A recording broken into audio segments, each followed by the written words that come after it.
seja muito bem-vinda. Eu sou Camila Verli, neuropsicopedagoga, especialista em neurodesenvolvimento e orientação parental no autismo. Esse é o podcast Além do Diagnóstico, um espaço de informação, organização de vida e suporte, porque não é sobre entender um diagnóstico, é sobre conseguir agir a partir dele. E no episódio de hoje, nós vamos falar sobre um tema que ainda gera muitas dúvidas, medo e até resistência em muitas famílias. Suspeitas, diagnóstico e pós-diagnóstico do autismo, TDAH e altas habilidades ao longo da vida. Como perceber sinais, quando buscar ajuda, o que realmente a ciência já sabe hoje. Para essa conversa, eu recebo a doutora Jaqueline Bifano, referência em psiquiatria, especialista da infância e adolescência, especialista em autismo, dentre outras especializações na área. Muitas especializações. Para uma conversa profunda e muito necessária, muito prática. Vou começar de referência. Referência em psiquiatria, especialista da infância e adolescência, especialista em autismo, dentre outras especializações na área. Para uma conversa profunda, prática e extremamente necessária. Doutora Jaqueline, muito obrigada. Muito prazer. Prazer todo meu, Camila. Muito obrigada por ter vindo.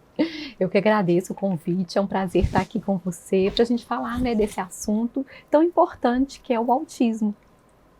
E tão polêmico nos últimos tempos, né? Com certeza. Muitas palavras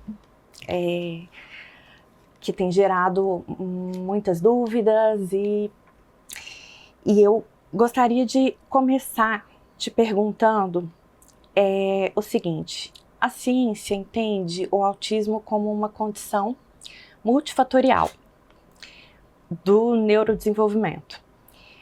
Como que você explica para as famílias que a pessoa nasce com esse funcionamento neurológico e não se torna autista ao longo da vida? Porque isso é muito comum ouvir, né? Sim, isso é uma dúvida de muitas pessoas. Então, o autismo é um transtorno do neurodesenvolvimento. O que é isso?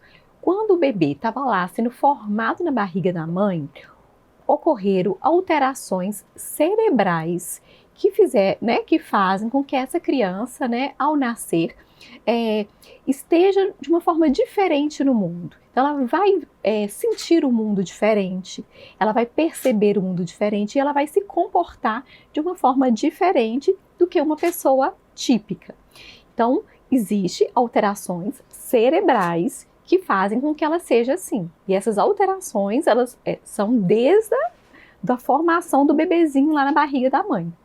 Ou seja, não se torna autista ao longo da vida. Não, o autismo, você nasce com ele. Então, você não pega autismo, você não se torna autista, você já nasce.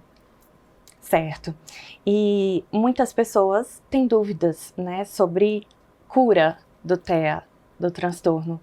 Como que a gente explica que o foco do tratamento não é curar o autismo, mas minimizar os prejuízos funcionais, emocionais, sociais e adaptativos associados a esse transtorno?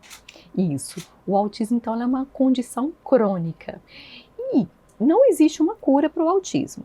O que a gente faz? A gente analisa aquela pessoa, quais são as dificuldades que aquela pessoa tem.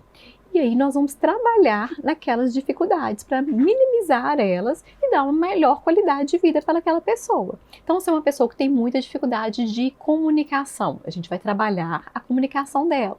É uma pessoa que tem muita dificuldade de interação social, de habilidades sociais, a gente vai trabalhar isso nela. Então, a gente vai analisar aquela pessoa, individualmente, como uma pessoa única. Então, a gente vai ver quais são as dificuldades dela e trabalhar essas dificuldades. Até porque cada autista se manifesta de uma forma, apesar de existirem os critérios para abordar, para entender, cada um se comporta, às vezes até de maneira oposta ao outro, e ainda assim está no espectro. No espectro. Então, a gente fala que não existe um autista 100% igual ao outro, né? Então, como a gente tem um espectro hoje, então vamos ter pessoas com características muito sutis, com pessoas com características mais evidentes, pessoas com mais dificuldades em uma área, pessoas com, às vezes, não tem tanta dificuldade naquela área, mas tem outras dificuldades. Então, é um espectro por isso. E existem níveis de suporte, né? Então, pessoas com nível de suporte A1 do nível de suporte 3. Então, a gente precisa ver, né, quais são as dificuldades dessas pessoas e dar o suporte necessário para essa pessoa, né, desenvolver na vida e ter uma qualidade de vida. Certo. E quais são os fatores que a ciência já identificou como relacionados ao desenvolvimento do transtorno durante o neurodesenvolvimento e os mitos que ainda precisam ser combatidos? Então, Camila, a gente sabe que não existe uma única causa para a pessoa né, nascer, né, com as características do transtorno do espectro autista. A gente sabe que o fator genético é muito importante, mas não só ele leva as características do autismo. Então, o autismo ele pode ser genético e ele pode ser genético hereditário. O que é isso? Quando ele herda um gene, né, do pai ou da mãe, que vai levar as características do autismo. Ele pode ser não hereditário, mas genético, ou seja, durante lá a formação do bebezinho, houve uma mutação genética de algum gene daquela criança que fez com que ele desenvolvesse, né, e quando nascesse, né, desenvolvesse, teve o diagnóstico do transtorno do espectro autista. Ou não, ele não teve nenhuma interferência genética, ou a gente fala que houve uma interferência ambiental, né? Ambiental não é do ambiente aí depois que ele nasceu, mas do ambiente ali quando ele estava na barriga da mãe. Então, por exemplo, uma medicação que pode ter sido teratogênica, né? O que é teratogênica? Pode ter levado ali algumas alterações, um sofrimento durante essa formação, né? Faltou oxigênio, teve uma restrição, né, de nutrientes. Então, qualquer coisa que leve a uma alteração ali no desenvolvimento, na formação daquele bebê, pode levar ao transtorno do espectro autista no futuro. Esse sofrimento, quando você fala, é do feto. Do feto. Mas a mãe a mãe ali que está gerando, tendo algum tipo de problema por causa da gravidez, né, algum princípio de aborto, e aí gera estresse, enfim, o emocional também é levado em conta? Se tiver, né, se isso prejudicar, por exemplo, levar uma restrição, por exemplo, de nutrientes, tudo que puder prejudicar a formação ali do desenvolvimento daquele feto, daquela criança, pode sim, né, levar aí um diagnóstico no futuro. Por exemplo, é uma criança que a mãe teve algum problema de saúde na época que aí levou, né, por exemplo, a mãe teve uma pressão alta, né, que, querendo ou não, isso vai passar para a criança, né, vai levar ali uma alteração no funcionamento ali do desenvolvimento da criança. Então, tudo que pode mexer ali na formação, no desenvolvimento ali fetal, pode levar ao diagnóstico no futuro. Então, por exemplo, uma criança que é prematura, né? Então, ela nasceu antes da hora ali. Se ela não estiver totalmente formada, né, ela pode ter algumas alterações que podem levar ao diagnóstico. Sim. Uau! É muita coisa envolvida numa gravidez. Sim. Que a gente não faz ideia. E muitas vezes, por exemplo, né, tem muitos relatos de mães que a gravidez foi super tranquila, que a mãe fez tudo certo, teve o pré-natal, não teve nenhuma intercorrência, e a criança, assim, né, e teve o diagnóstico aí no futuro. E aí a gente olha, pode ser outras questões, pode ser as questões genéticas. Gente, que curioso. E quando tem o combo todo, aí não tem dúvidas, né? Aí a chance é muito maior, né? Muito interessante. Me fala um pouquinho sobre o que é o DSM-5. O que ele é? Fala primeiro para mim, o que é o DSM? Então, ele classifica, aliás, as doenças, né, os transtornos, as condições. Então, ele vai fazer uma classificação e vai gerar aí um númerozinho, né, um código. Então, ele, por exemplo, os transtornos do neurodesenvolvimento, ele vai encaixar ali, né, num grupo. Então, ele vai classificar os transtornos. Ali esse é um manual internacional? Sim, é um manual internacional, né? E ele vai, por exemplo, vai gerar critérios. Por exemplo, para a gente ter o transtorno do espectro autista, a gente tem que ter critérios. Então, tem que fechar todos aqueles critérios. Por exemplo, todo mundo, se for olhar lá, as características do autismo, todo mundo vai encaixar em alguma característica, né? Uhum. Mas para você ter o diagnóstico, você tem que preencher todos os critérios que estão descritos no DSM para você ter o diagnóstico. Exatamente, os critérios eles são registrados ali no livro, e um diagnóstico de transtorno não é feito simplesmente porque uma pessoa tem um ou outro. As pessoas ficam se analisando, né? Sim. Hoje mais do que nunca. Principalmente porque hoje a gente tem muita informação. Antes a gente não tinha, então hoje a gente tem muita informação, a gente fala muito sobre, né? Então fala muito sobre as características, e é isso, sempre vai ter uma característica ou outra que você vai se encaixar, né? Mas para ter o diagnóstico, eu bato muito nessa tecla, né? Porque as pessoas, então eu sou autista, eu tenho isso, eu tenho aquilo. Isso. Não, né, gente? Você tem que preencher ali os critérios para poder ter o diagnóstico. E essas características têm que levar a um prejuízo, a um sofrimento. Entendi. E por que ele ainda é essencialmente clínico, essa condução do diagnóstico? Então, a gente não tem nenhum exame, por exemplo, nenhum exame de imagem, nenhum exame de sangue, que a gente vai fazer, né, naquele paciente e que vai dar o diagnóstico. Não existe ainda, né? Pode ser que mais para frente apareça aí uma maneira de diagnosticar sem ser de forma clínica.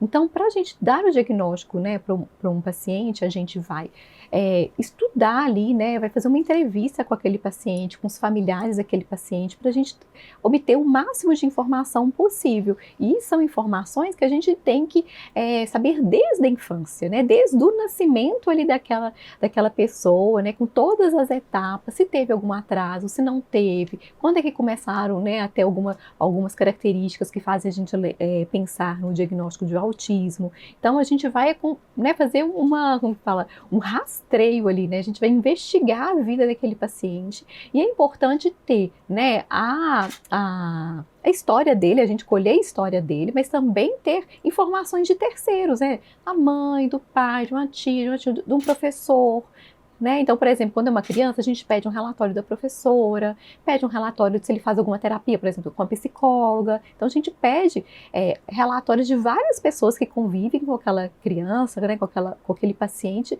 para a gente fechar o diagnóstico. Entendi. E a partir de que idade que uma criança pode apresentar sinais relevantes de autismo e que merecem atenção realmente? Porque desde muito cedo a gente já consegue identificar. Mas o que realmente identificar? Então, desde quando a criança nasce, ela tem, a gente fala, marcos do desenvolvimento. Então, o que é isso? Então, ela, por exemplo, com tantos meses ela tem que estar sorrindo. Então, ela tem que estar ali numa faixa, né, de tal mês a tal mês, ela tem que ter alcançado aquele marco. De tantos em tantos meses, ela tem que estar andando. Então, a gente vai acompanhando aí o desenvolvimento dessa criança. Então, desde os primeiros meses, se começar a ter atraso, já é um sinal de alerta. Então, por exemplo, uma criança que com alguns meses ela tinha que estar sorrindo, uma criança que ela tinha que estar engatinhando, ela tinha que estar andando, e ela ainda não alcançou esse marco. É um sinal de alerta. Não significa que ela tem um diagnóstico, né? Mas já é um sinal de alerta para a gente acompanhar mais de perto ainda essa criança e já começar a intervir, né? Já começar a estimular o que está atrasado, né? Então, estimular ali para ela conseguir acompanhar ali o desenvolvimento típico. Então, a gente, logo nos primeiros meses, se apresentar algum atraso, a gente já começa a, né, sinalizar ali alguns, né? A gente já como fala, liga algumas lanterninhas, né? Para a gente começar ali acompanhar. E aí a gente vai acompanhando e ver se vai ter outros atrasos. Então, nesse momento, não é um momento de diagnóstico. De fechar um diagnóstico. Não. É um bebê que tem todo um potencial de ser estimulado. Então, é um momento de observação. De observar. Um pai, né, uma mãe não vai chegar ali com o bebê e o médico vai falar, tem isso? Não. Não, é momento, então, de observar, intervir e acompanhar. E acompanhar, isso. E aí sim, por exemplo, a criança já está com 2 anos, né? Então, ela, por exemplo, é uma criança que ela já tem que estar falando, é uma criança que já tem que estar andando, que já tem que ter alcançado aí vários marcos de desenvolvimento. E ela ainda não tem esses marcos, aí sim a gente já pode investigar melhor se tem outras características. É uma criança que ela interage bem? É uma criança que ela tem uma comunicação, tanto verbal como não verbal, efetiva, funcional? Ela tem uma intenção comunicativa? Ela tem comportamentos repetitivos? Ela tem uma restrição, seletividade, estereotipias? Então, né, precisa ter outras características aí também para a gente poder fechar o diagnóstico. Sim, então é um levantamento mesmo que leva tempo. Que leva tempo. E se acontece de haverem sinais de autismo, mas com uma boa intervenção, esses sinais desaparecem? Os sinais, eles ficam muito sutis. Alguns desaparecem, sim, e outros vão ficar bem sutis, praticamente que não são percebidos, né? Mas a gente, por exemplo, para dar um diagnóstico, a gente tem que ver a vida desde ali do nascimento. Então, a gente não vê a pessoa só ali naquele espaço de tempo, né? Então, é uma história. Então, por isso assim, deixou de ser autista? Não, ele teve, né, minimizou ou até desapareceram algumas características que foram trabalhadas. Mas ele tem uma história ali de características que levaram ao diagnóstico. Certo. E muitas famílias, essa é forte, muitas famílias ouvem que cada criança tem seu tempo. Como que a gente diferencia uma variação do desenvolvimento típico de sinais que realmente merecem investigação? Ou seja, como que eu olho para o meu filho e penso, é coisa de criança, vai passar. Como é que funciona na prática isso? Então, hoje a gente rebate muito essa frase, sabe? Cada criança tem seu tempo, cada criança desenvolve num período. Sim, nenhuma criança vai ser 100% igual à outra, mas existem marcos. Então, se dentro daquele período ali, que já era para a criança, por exemplo, estar falando frases, né, até 2 anos, é para ela já estar falando uma frase simples, e ela não estiver fazendo, né, eu estou dando o exemplo da frase, da fala, né, da frase, mas pode ser outros, né, por exemplo, o andar, o engatinhar. Então, se dentro daquele período que é estabelecido, que é o normal da média das pessoas, estarem fazendo, então a gente já liga um sinal de alerta e já vai acompanhar aquilo ali mais de perto para ver se tem algum quadro ou não. né? Então, e já começa a intervir. Então, por que que hoje é importante a gente fazer o rastreio? E esse rastreio ele já é feito até mesmo no SUS, tá? Na atenção básica, para a gente, né, intervir mais rápido possível, né? Então, de uma maneira precoce, porque a gente sabe que as crianças, quanto mais novas, elas têm mais facilidade de aprender. Então, a gente tem que usar essa janela, né, da primeira infância, aí, dos primeiros anos de vida, para ajudar essa criança a desenvolver e aprender, né, da melhor maneira possível. Por exemplo, o exemplo da fala foi um exemplo da criança bem pequenininha. Mas pode acontecer da criança manifestar alguns sinais quando está na escola, maiorzinha, alguns sinais que aí é que mora muito a dúvida. É coisa de criança, como por exemplo, barulho. A criança não gosta de barulho, não gosta de muito movimento. Tá, mas será que isso é motivo? Então é autismo? Ou é um medo normal de uma criança quando ouve um barulho muito forte? Uhum. Como a gente deve pensar nesse momento? Como que avalia? É isso, então a gente tem que avaliar no todo. Não, a criança ela está com medo de barulho, né? O barulho está sendo ali um incômodo para ela. Mas é só aquilo, né? Então é só aquilo, não tem nenhuma outra alteração. Não tem nenhum diagnóstico, é um medo, é uma hipersensibilidade auditiva, né? Uma coisa isolada não fecha diagnóstico. Então a gente vai, é lógico, ficar atento, vai ajudar aquela criança com aquela dificuldade, mas não vai dar nenhum diagnóstico para aquilo, né? Então, por exemplo, uma criança, né, que entrou na escolinha, então tem crianças às vezes que entra na escola e começa a bater nos coleguinhas, começa a morder, né? Então, quem nunca viu uma criança, quando era, né, uma criança novinha, morder um coleguinha? Né? Ou então, quem nunca foi mordido por um coleguinha quando era criança? Né? Então, assim, isso é um comportamento que pode acontecer, mas é só aquilo? Ou tem outras coisas? Né? Então, isso que a gente tem que avaliar. É só uma coisa isolada? Né? Então, mesmo assim, vamos trabalhar aquilo, né? Não pensando às vezes num diagnóstico, mas vamos trabalhar aquele comportamento que não está adequado. Ótimo. E quando existe esse diagnóstico precoce, o melhor dos mundos, um suporte adequado e uma intervenção multidisciplinar, até onde essa criança pode avançar em funcionalidade, autonomia e qualidade de vida? Então, isso varia também, né? Então, tem crianças que vão receber todo o suporte desde a infância, né? Desde muito novinhas, né? Por exemplo, uma criança que tem prejuízo de fala, que tem alterações sensoriais, alterações de motricidade, e aí ela começa a ter um acompanhamento com um psicólogo comportamental, com uma fonoaudióloga, com a terapia ocupacional, e ali intenso, né? Regularmente, ela pode super desenvolver, né, rápido, então até às vezes demorar um pouquinho, mas ter aí de desenvolver, como ela pode também não responder tanto.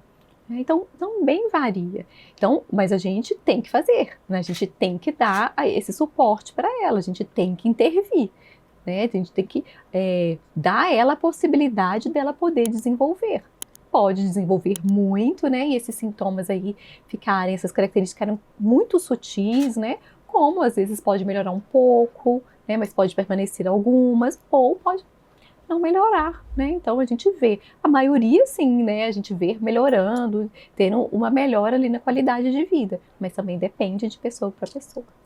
É porque um diagnóstico para pais, né, de uma criança vai gerar um certo desespero. Sim. E essa palavra é exatamente para acalmar, né, que existe progresso sim, existe o que fazer, vamos tentar sim, cada caso é um caso. Cada caso é um caso, e a gente vê muito, assim, uma criança, às vezes, que era um nível de suporte 2, indo para o nível de suporte 1, ou então uma criança que era no nível de suporte 3, né, que tinha muitas dificuldades, e aí conseguindo desenvolver, indo para o nível de suporte 2, então ela pode mudar de suporte, né, de acordo aí com a intervenção, com o estímulo, e ela aprendendo, né, desenvolvendo, ela pode mudar de suporte. Então, é muito importante, né? O diagnóstico precoce e a intervenção mais rápido possível, ela muda, sim, o rumo da vida de uma pessoa.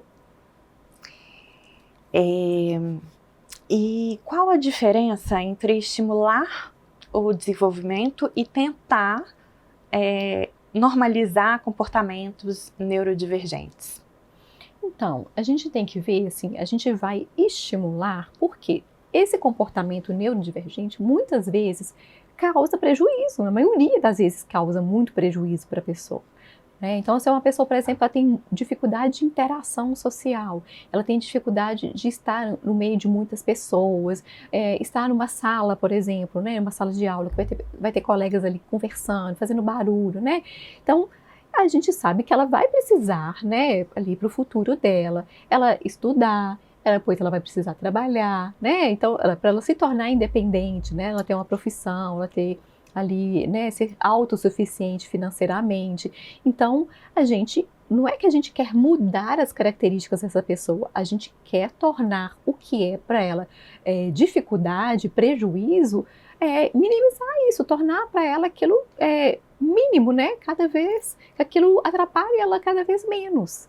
Né? A gente não quer que essa pessoa se torne outra pessoa. A gente quer que ela sofra menos e tenha menos dificuldades na vida. Eu pergunto porque eu tenho observado que tem pais que não aceitam que o filho tenha aquele diagnóstico. E qual o prejuízo disso a longo prazo? Então, isso não, Camila, isso não é, como que fala, exceção, tá? Não é raro disso acontecer. Então, assim, no consultório a gente vê muitas pessoas, né, que recebem um diagnóstico, né, de um filho e que ficam muito abaladas, né? Porque realmente vai mudar ali a vida daquela família, né? Não é só do paciente, da família em geral. E tem muitas pessoas que se sentem muito abaladas, ficam muito tristes, né? E às vezes ficam incrédulas, não acredita, né? E aí, com o tempo, às vezes a pessoa se informando mais, a pessoa vendo ali também as dificuldades do filho, da criança, né? A dificuldade que está levando ali na vida, porque mexe com a família também, né? Então, com todo o ambiente familiar, com toda a estrutura familiar. Então, essa pessoa, ela começa a, né, ver da importância da gente estimular aquela criança para um tratamento, né, de intervir.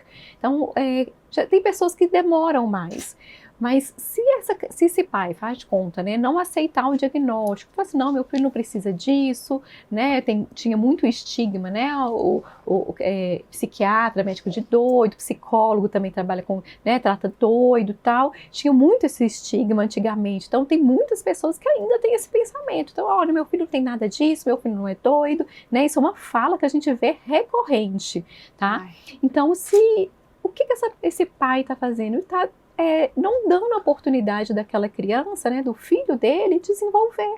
Então, dependendo das dificuldades dele, ele vai levar aquelas dificuldades ali para o resto da vida, né? Se ele não tiver uma intervenção, é muito difícil melhorar essas dificuldades. Às vezes ele pode ir se adaptando, mas melhorar 100% e dar uma qualidade de vida é muito difícil, principalmente se for uma criança de nível de suporte 2 e nível de suporte 3, né, que tem as características muito ali evidentes e que causam muito prejuízo ali no dia a dia. Então, às vezes é uma criança que não vai conseguir estudar, não vai conseguir aprender, né, na escola, é uma criança às vezes que vai ter muita dificuldade de socialização, que não vai aguentar ficar em ambientes com outras pessoas.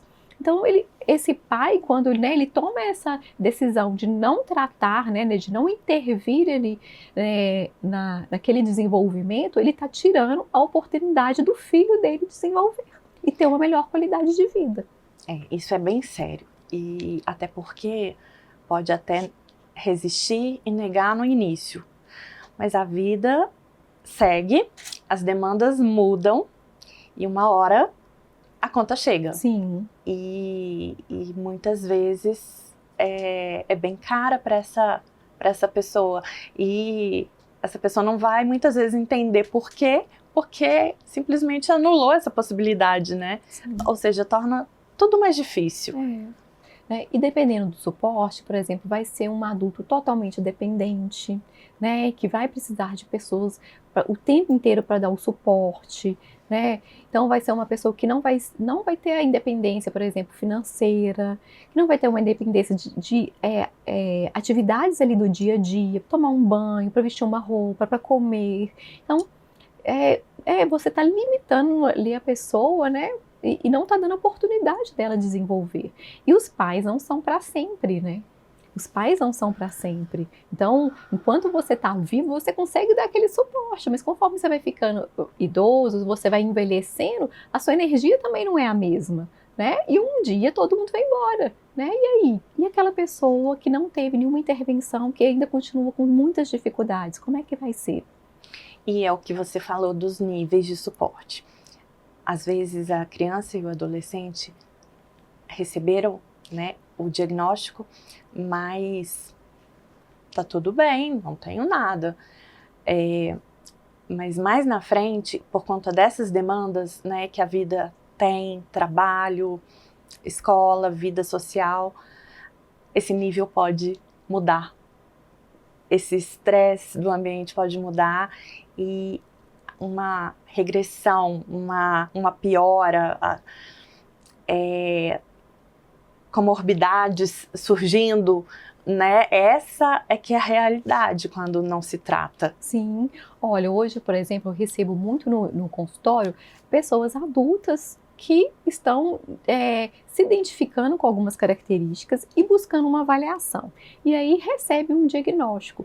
E qual que é o relato dessas pessoas? São pessoas que tiveram muitas dificuldades ali na vida, mas, por exemplo, mas que conseguiram, por exemplo, estudar, conseguiram ali, trabalhar, ter um emprego, fazer uma faculdade, algumas casar, né? Então, mas o relato delas é que foi tudo com muita dificuldade, que às vezes não aparenta para as pessoas que estão ao redor, mas que internamente para elas era muito difícil, era muito desgastante.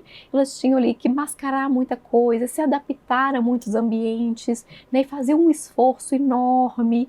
E então são dificuldades que a gente às vezes não são visíveis. Então, que passa ali realmente despercebido durante a vida, mas que aquela pessoa sente, ela sofreu ali, né, durante aquele período da vida. É muito sério isso. E com relação a adolescentes, adultos, né, você acabou de falar, que chegam ao seu consultório já emocionalmente esgotados, como que o autismo costuma se manifestar quando o diagnóstico vem tardiamente? Como que essa pessoa chega no seu consultório? Então, são pessoas que chegam emocionalmente muito desgastadas. Às vezes, já receberam vários diagnósticos que não foram diagnósticos corretos, né? Por exemplo, pessoas, por exemplo, que têm muita dificuldade de interação social, que às vezes passam a se isolar, passam a querer ficar mais quietinhas no canto dela, né? Evita sair, evita socializar. Às vezes recebe não, você está deprimido. Então, pelo esse desgaste emocional, né, que muitas situações levam a pessoa, né, que tem o diagnóstico, as pessoas às vezes chegam esgotadas, cansadas, né, tanto emocionalmente como fisicamente. Então, elas chegam ali, né, como fala, exauridas mesmo, por ter passado todo aquele período ali, às vezes até mesmo sem entender seus sentimentos, sem entender ali algumas atitudes, alguns comportamentos, né? E se achando às vezes estranha, diferente, que não se encaixam. Então esse é muito assim, é o relato de vários pacientes que receberam o diagnóstico de forma tardia. E tem sido cada vez mais comum? Muito, cada vez mais eu recebo, né, e vejo colegas falando também de adultos, adolescentes ali, né, já na fase adulta, né, que está migrando ali para a faixa adulta, que pelo tantão de informações, né, estão começando a se identificar com algumas características e buscar o diagnóstico, né? Então, por isso que é importante a gente falar sobre, né, divulgar muito mesmo e fazer diferença, né? A gente passar, porque também não adianta só a gente falar e não agir, né? Então, a gente tem que falar sobre o autismo e a gente também tem que mudar aí, né, o nosso olhar, né? A sociedade tem que mudar, né? Não é que fazer com que aquela pessoa se encaixe na sociedade. A sociedade agora tem que também, né, mudar ali para poder acolher essas pessoas. Sim, porque agora já existe uma informação nova, concreta, não tem outra opção. E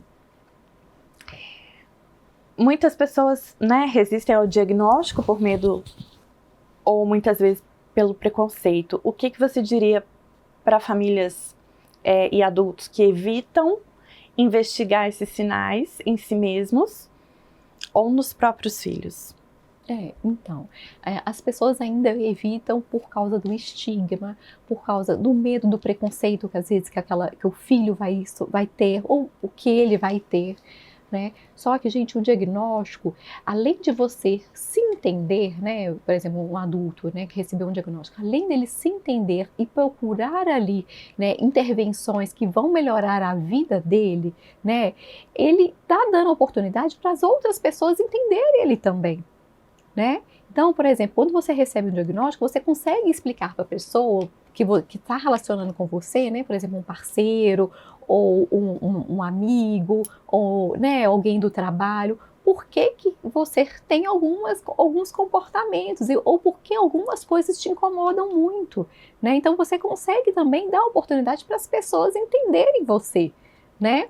E as pessoas mudarem o olhar também sobre você, mas mudarem para um olhar positivo. Se é uma criança também, um pai que às vezes, né, que resiste ao diagnóstico do filho, ele não está dando oportunidade daquele filho, né, e que as pessoas também entendam melhor aquele filho. Então é muito importante o diagnóstico não só para a pessoa, não só para o filho, né, a gente deixar aquilo acontecer, né, não ficar ali resistente. É difícil? Não é fácil, né, para um pai ou até mesmo para a pessoa receber um diagnóstico, mas aquilo ali pode abrir portas, né, pode facilitar ali a vida dele na questão assim, daqueles prejuízos serem trabalhados, né, e dar uma melhor qualidade de vida para aquela pessoa. É verdade. E a gente tem no autismo algumas outros nomes relacionados, como o TDAH, também muito falado nos últimos tempos, e tudo é TDAH. No caso do TDAH, como diferenciar sinais reais do transtorno de comportamentos relacionados a outros fatores, como excesso de telas, privação de sono, questões emocionais ou falta de rotina? Né? Até que ponto é uma coisa ou é outra? Isso.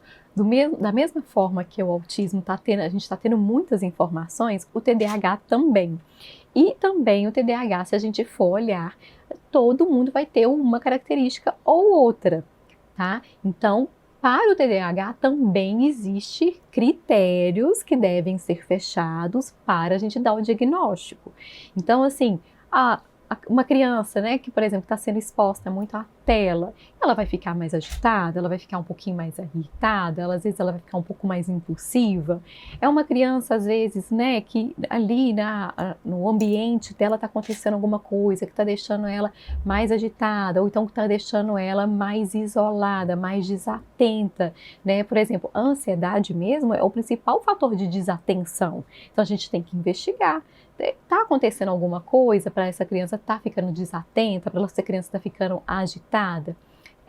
Para a gente poder ver se fecha ou não o diagnóstico. Mas é isso, como o autismo, o TDAH também tem critérios que a gente precisa preencher para poder dar o diagnóstico. Que também estão no manual. Que também estão no manual.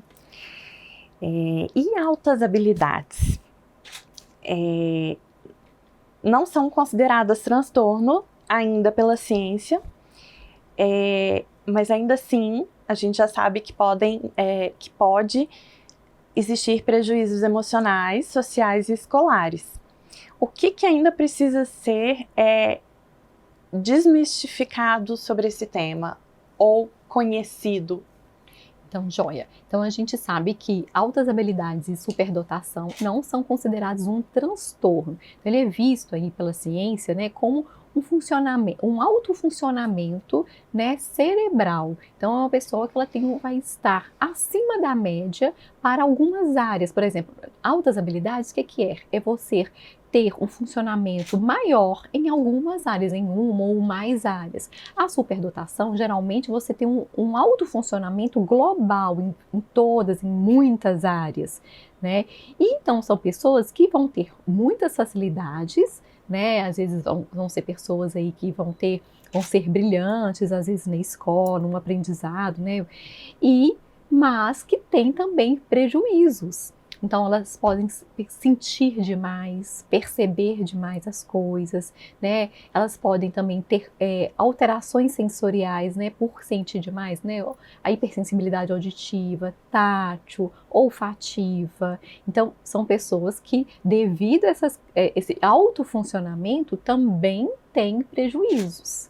Então, isso que a gente tem que saber, porque a gente acha assim, altas habilidades, superdotação, é aquele gênio, né? É aquele que aprende tudo com muita facilidade, mas não é isso, né? A gente vê que tem um funcionamento né, neurológico ali, cognitivo acima da média, né? Mas que também sofre com algumas alterações. E na escola, como que uma criança evidencia, pode ser observado ali que aquela criança tem alguma coisa diferente, e também como ver que aquilo de repente não é autismo, é altas habilidades. Então, por isso que é importante a gente fazer uma avaliação, né, global mesmo, assim, dessa criança, né? Então, colher ali o relato da professora, um relato da família e de outros ambientes que aquela criança frequenta, né? Então, existe, por exemplo, né, uma criança que aprende com muita facilidade, mas é só isso? Ela só tem esta característica? Não, ela aprende com muitas facilidades e ela tem ali uma hipersensibilidade auditiva. Beleza, mas e aí, ela interage bem? A comunicação dela é funcional? Ela comunica tanto verbalmente como não verbalmente de forma funcional?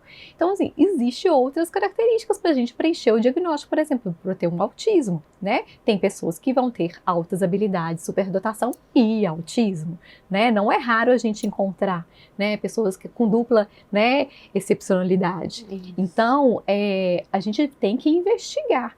Então, não, é uma criança que ela tem um alto funcionamento, ela aprende com muita mais facilidade, né? As coisas, por exemplo, que está dando lá na sala de aula, às vezes, ela já pegou com muita rapidez, e aí aquilo ali já está ficando entediante para ela, né? Ela precisa de mais estímulo para ela conseguir ficar focada. Então, às vezes, às vezes vai estar suspeitando de um TDAH também, porque aquilo ali não está tão interessante para ela, porque aquilo ali está super fácil, ela está ficando entediada, está ficando lá, né? Às vezes brincando na sala, porque ela já aprendeu muito mais rápido. Aí, não, é uma criança com TDAH. Não, é porque aquilo ali, para ela, já virou banal, já está sendo entediante, porque ela já aprendeu. Então, ela precisa de mais estímulo. Então, por isso que é importante a gente individualizar, pegar aquele paciente e investigar quais são os prejuízos. E aí, com relação à escola, vai ser uma criança que vai precisar também de ajustes. Sim. Como outra, e não considerar que aquilo ali é uma inteligência acima da média e tá tudo bem. Não, essa criança vai sofrer e também precisa de ajustes. Ajustes e intervenções, com certeza. Né? Então, a escola tem que ver também os alunos de forma diferenciada. Então, assim, cada aluno é um aluno, cada aluno vai ter uma necessidade. né? Então, é um aluno autista, então vamos dar para ele um suporte, né, de acordo com as dificuldades dele. É um aluno com TDAH, vamos dar um suporte para ele de acordo com as dificuldades. É um aluno com altas habilidades, então vamos dar outro suporte para ele. Então, são crianças que precisam serem vistas, na verdade, né? Serem vistas, não colocadas ali como um todo e querer que ela se encaixe ali, né, e que haja com as outras crianças. Não, ela tem que ser vista de uma forma diferenciada, assim, com um olhar, né, diferenciado para a gente poder ajudar ela. Uau! Que privilégio poder estar aqui aprendendo tanto com você hoje. E de verdade, eu fico ouvindo com muita, prestando mesmo atenção e querendo aprender mais. E tem alguma mensagem que você gostaria de deixar que para pais, né? Tem alguma mensagem que você gostaria de deixar de esperança para os pais que acabaram de receber um diagnóstico, ou estão em dúvida e angustiados, e também para adultos que estão recebendo diagnóstico tardiamente? Então, o diagnóstico, ele não deve limitar aquela pessoa, né? Aquela criança, aquele adolescente, aquele adulto. Por quê? O diagnóstico deve ser visto como uma possibilidade de desenvolver, né? De diminuir ali as dificuldades, o sofrimento. E a gente sabe, né? A gente tem aí vários exemplos na mídia mesmo, na nossa sociedade, de pessoas brilhantes, com sucesso, que tiveram ali, que alcançaram ali, né, postos altos, né, que tiveram muito sucesso na vida e que têm um diagnóstico, né? Então, vamos dar a possibilidade para essa criança, né, desenvolver, vamos intervir, né, seja a criança, seja o adolescente, seja o adulto, ainda assim, na idade adulta, você tem condição de melhorar ali aquelas dificuldades e, né, ficar livre ali de muito sofrimento. Então, eu vejo o diagnóstico como uma possibilidade de você, né, enfrentar ali aqueles desafios e desenvolver. Ai, excelente. E, doutora, você recebe crianças e adolescentes no consultório e também trata desse assunto com adultos. Sim. Também avalia adultos. Isso mesmo, né? Atendo tanto criança, adolescente, como também adultos. Maravilha, incrível, estou encantada. Doutora Jaqueline, muito obrigada pela sua presença, pela sua disponibilidade em estar aqui falando com a gente de um assunto tão polêmico, ao mesmo tempo necessário e de uma forma tão acolhedora, tão humana. Muito obrigada. Eu que agradeço, Camila, pela oportunidade, né, de poder compartilhar aí um pouquinho do meu conhecimento e a gente poder levar uma informação para o público, né, de qualidade, para poder aí, quem sabe, ajudar a eles aos desafios do dia a dia. Muito obrigada. E para você que acompanhou esse episódio, que essa conversa te ajude não apenas a entender sinais e diagnósticos, mas a enxergar possibilidades, caminhos e suporte. Porque por trás de todo diagnóstico existe uma história e ninguém deveria atravessar isso sozinho. Obrigada pela sua companhia e até o próximo episódio. Tchau!